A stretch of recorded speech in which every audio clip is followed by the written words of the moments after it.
नमस्कार साथियों, स्वागत है आज की 50 बड़ी और धमाकेदार खबरों के सफर में। बताइए आप हमें किस जगह से देख रहे हैं, कमेंट में जरूर लिखें। अगर अभी तक चैनल को लाइक और सब्सक्राइब नहीं किया है तो फटाफट कर लीजिए, क्योंकि आगे आने वाली खबरें हैं एक से बढ़कर एक।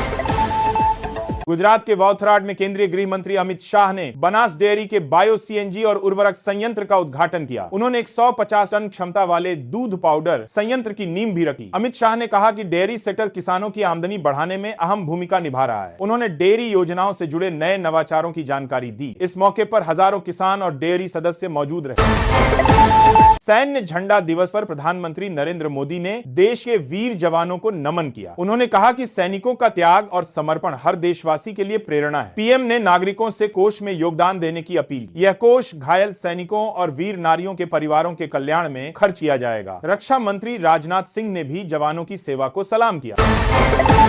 केंद्र सरकार ने 1 लाख करोड़ रुपए के आरडीआई फंड की घोषणा की है। विज्ञान मंत्री जितेंद्र सिंह ने कहा कि यह फंड निजी क्षेत्र में नवाचार को बढ़ावा देगा। इससे एआई, बायोटेक और क्लीन एनर्जी जैसे क्षेत्रों में निवेश बढ़ेगा। सरकार चाहती है कि प्रयोगशाला की तकनीकें अब सीधे उत्पादों और सेवाओं में बदलें। इससे भारत में इनोवेशन को नया बल मिलेगा।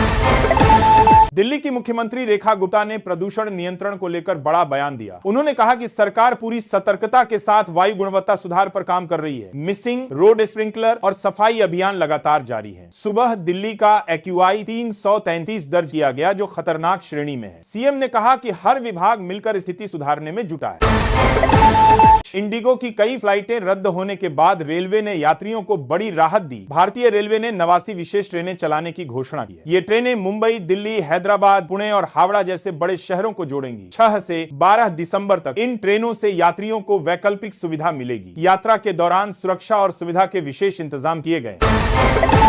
समाजवादी पार्टी सांसद अवधेश प्रसाद ने केंद्र सरकार पर गंभीर आरोप लगाया। उन्होंने कहा कि बाबा साहेब अंबेडकर ने दलितों और पिछड़ों को जो अधिकार दिए, उन्हें भाजपा सरकार और चुनाव आयोग मिलकर कमजोर करना चाहते हैं। सपा नेता ने कहा कि लोकतंत्र पर हमला बर्दाश्त नहीं किया जाएगा। उन्होंने पीढ़ीय वर्ग को एकजुट होकर अधिकार बचाने की अपील की।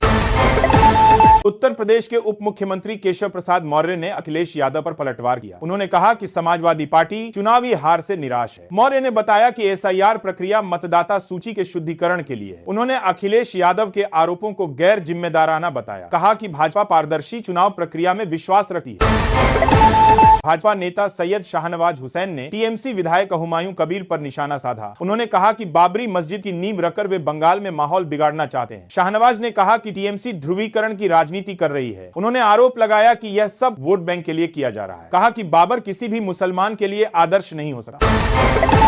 गोवा के मुख्यमंत्री प्रमोद सावंत ने अरपोरा आग हादसे पर गहरा दुख जताया। उन्होंने कहा कि यह घटना अत्यंत दुखद है, जिसमें 25 लोगों की मौत हुई। 4 पर्यटकों समेत सभी मृतकों के परिवारों को आर्थिक सहायता दी जाएगी। सरकार ने हादसे की मजिस्ट्रियल जांच के आदेश दिए हैं। मुख्यमंत्री ने कहा कि दोषियों पर कड़ी कार्रवाई की जाएगी। गोवा कांग्रेस अध्यक्ष अमित पाटकर ने अरपोरा अग्निकांड को प्रशासनिक विफलता बताया। उन्होंने कहा कि अवैध क्लब को अनुमति देकर सरकार ने बड़ी लापरवाही की। पाटकर ने मृतकों को श्रद्धांजलि दी और इसे पर्यटन इतिहास का काला दिन कहा। उन्होंने मुख्यमंत्री से नैतिक आधार पर इस्तीफा देने की मांग की। विपक्ष ने राज्य में सुरक्षा इंतजामों पर सवाल खड़े किए। गोवा के अरपोरा क्लब में लगी भीषण आग में 25 लोगों की मौत हो गई। हादसे में 6 लोग गंभीर रूप से घायल हुए हैं। प्रधानमंत्री नरेंद्र मोदी ने मृतकों के परिजनों को 2 लाख सहायता देने की घोषणा की। मुख्यमंत्री प्रमोद सावंत ने मजिस्ट्रियल जांच के आदेश दिए हैं। घटनास्थल पर राहत और बचाव कार्य तेजी से जारी है। कोलकाता के ब्रिगेड परेड ग्राउंड में सनातन संस्कृति संसद ने विशाल आयोजन किया। यहां 5 लाख लोगों ने एक साथ भगवत गीता का पाठ किया। बागेश्वर धाम के आचार्य धीरेन्द्र कृष्ण शास्त्री ने आयोजन की प्रशंसा की। उन्होंने कहा कि यह भारत की आस्था और एकता का अद्भुत उदाहरण है। शास्त्री ने कहा कि गीता का संदेश शांति और सद्भाव फैलाने वाला है। बिहार सरकार के मंत्री दिलीप जायसवाल ने धार्मिक सौहार्द पर बड़ा बयान दिया। उन्होंने कहा कि मंदिर या मस्जिद बनाना आस्था का विषय है, लेकिन देश का माहौल बिगाड़ने की इजाजत किसी को नहीं है। कि जायसवाल ने कहा कि गंगा जमुनी तहजीब को तोड़ने की कोशिश नाकाम होगी। उन्होंने सभी समुदायों से शांति बनाए रखने की अपील की। उत्तराखंड के मुख्यमंत्री पुष्कर सिंह धामी ने राज्य में धार्मिक पर्यटन पर जोर दिया। उन्होंने कहा कि सरकार तीर्थ स्थलों के विकास के लिए काम कर रही है। महिलाएं और स्थानीय समुदाय इस विकास में अहम भूमिका निभा रहे हैं। मुख्यमंत्री ने विभागीय समीक्षा बैठक में प्रगति की जानकारी दी। उन्होंने कहा कि उत्तराखंड का समग्र विकास सरकार की प्राथमिकता है। आर्म्ड फोर्सेस फ्लैग डे पर मुख्यमंत्री योगी आदित्यनाथ को झंडा पिन किया गया। उन्होंने इस मौके पर एक पुस्तक का विमोचन भी किया। योगी ने कहा कि सशस्त्र बलों का योगदान अमूल्य है। उन्होंने नागरिकों से सैनिकों और उनके परिवारों के सम्मान की अपील की। कार्यक्रम में बड़ी संख्या में पूर्व सैनिक भी मौजूद रहे।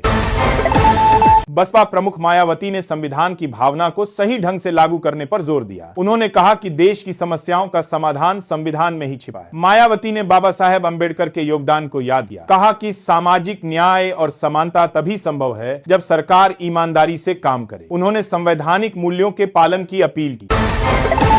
उत्तर प्रदेश के बरेली में मेट्रो सेवा शुरू करने की तैयारी तेज हो गई है। करीब 50 किलोमीटर लंबे मेट्रो रूट का ब्लूप्रिंट तैयार कर लिया गया है। शासन ने विस्तृत परियोजना रिपोर्ट डीपीआर मांगी है। मेट्रो सेवा से शहर में यातायात दबाव कम होगा। लोगों को सस्ती और सुरक्षित परिवहन सुविधा मिलेगी। 18 दिल्ली में आयोजित आई ग्राइंड कार्यक्रम में युवाओं का जोश देखने को मिला। यह भारत का पहला city centric AI innovation engine है। भारतीय अंतरिक्ष यात्री शुभांशु शुक्ला ने कार्यक्रम की सराहना की। उन्होंने कहा कि एआई युवाओं में नवाचार और तकनीकी सोच बढ़ाएगा। कई स्टार्टअप्स ने अपनी तकनीकी परियोजनाएं प्रस्तुत की। त्रिपुरा के मुख्यमंत्री माणिक साहा ने राज्य में पहली बार गोल्फ इवेंट का उद्घाटन किया। उन्होंने कहा कि नॉर्थ ईस्ट में ऐसे आयोजन दुर्लभ हैं। मुख्यमंत्री ने राज्य गोल्फ फेडरेशन और आयोजकों की सराहना की। उन्होंने कहा कि इससे पर्यटन और खेल को बढ़ावा मिलेगा। इवेंट में देश विदेश के कई गोल्फर शामिल हुए। दिल्ली एआई ग्राइंड कार्यक्रम में मुख्यमंत्री रेखा गुप्ता ने कहा कि प्रधानमंत्री मोदी के नेतृत्व में भारत तकनीक के नए युग में प्रवेश कर रहा है। उन्होंने बताया कि दिल्ली सरकार भी एआई क्षेत्र में कई कदम उठा रही है। केंद्र के एआई विजन से प्रेरित होकर राजधानी को स्मार्ट बनाने की दिशा में काम चल रहा है। उन्होंने युवाओं को नवाचार में भाग लेने की अपील की। राजस्थान के मुख्यमंत्री भजनलाल शर्मा ने ऑनर रन कार्यक्रम की घोषणा की। यह आयोजन 7 दिसंबर 2025 को जयपुर के ऐतिहासिक अल्बर्ट हॉल से शुरू होगा। कार्यक्रम देश के वीर पूर्व सैनिकों को समर्पित रहेगा। मुख्यमंत्री ने युवाओं से बड़ी संख्या में भाग लेने की अपील की। उन्होंने कहा कि यह देशभक्ति और सम्मान का प्रतीक कार्यक्रम होगा। कांग्रेस सांसद शशि थरूर ने रूस के राष्ट्रपति पुतिन के सम्मान में आयोजित दावत की सराहना की। उन्होंने कहा कि यह भारत की तहजीब और आपसी सम्मान का उदाहरण है। थरूर ने दोनों देशों के मजबूत संबंधों को सकारात्मक बताया। उन्होंने कहा कि भारत और रूस की दोस्ती वैश्विक स्थिरता के लिए अहम है। कार्यक्रम में कई गणमान्य हस्तियां मौजूद रहीं।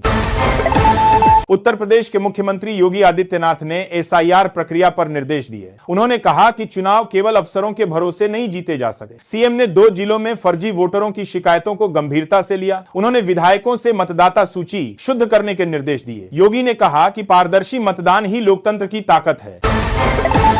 भारतीय क्रिकेटर स्मृति मंधाना और सिंगर पलाश मुछाल की शादी टल गई है। 23 नवंबर को होने वाली शादी स्मृति के पिता की तबीयत बिगड़ने के कारण स्थगित की गई। स्मृति ने सोशल मीडिया से सभी शादी की तस्वीरें हटा दी। फैंस ने उनके परिवार की सलामती की कामना की है। शादी की नई तारीख जल्द घोषित की जाएगी। भारत ने तीसरे वनडे में साउथ अफ्रीका को 9 विकेट से हराया। 3 मैचों की सीरीज भारत ने 2-1 से अपने नाम की। साउथ अफ्रीका ने पहले खेलते हुए 270 रन बनाए। भारत ने शिखर धवन और केएल राहुल की शानदार साझेदारी से जीत दर्ज की। धवन को प्लेयर ऑफ द मैच चुना गया।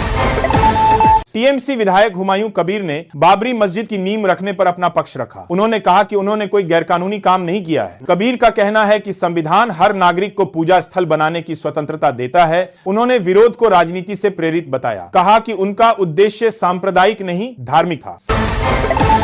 अंतर्राष्ट्रीय विज्ञान महोत्सव में केंद्रीय मंत्री जितेंद्र सिंह ने भारत की उपलब्धियां गिनाई। उन्होंने कहा कि मोदी सरकार के नेतृत्व में विज्ञान क्षेत्र में बड़ी प्रगति हुई है। चंद्रयान, कोविड वैक्सीन और गगनयान जैसे प्रोजेक्ट भारत की पहचान बने। मंत्री ने कहा कि भारत अब तकनीक में आत्मनिर्भर बन चुका है। उन्होंने युवाओं से नवाचार में योगदान की अपील की।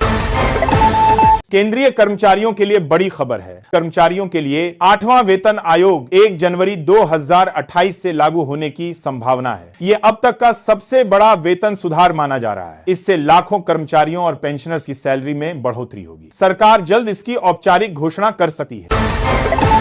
योग गुरु बाबा रामदेव की पतंजलि कंपनी ने एक बड़ी कारोबारी डील की है। इसके चलते सोमवार को कंपनी का शेयर चर्चा में रहेगा। शुक्रवार को पतंजलि फूड्स का शेयर 4% की तेजी के साथ बंद हुआ। निवेशक अब कंपनी के नए सौदे पर नजर रखे हुए हैं। बाजार विशेषज्ञों ने इसे सकारात्मक संकेत बताया है। केंद्रीय कर्मचारियों के लिए घर बनाने का सपना अब आसान हो गया है। सरकार ने हाउस बिल्डिंग एडवांस योजना में बदलाव किया है। अब 25 लाख तक का होम लोन कम ब्याज पर मिल सकेगा। इससे घर खरीदने, बनाने या मरम्मत कराने में मदद मिलेगी। कर्मचारियों ने सरकार के फैसले का स्वागत किया है।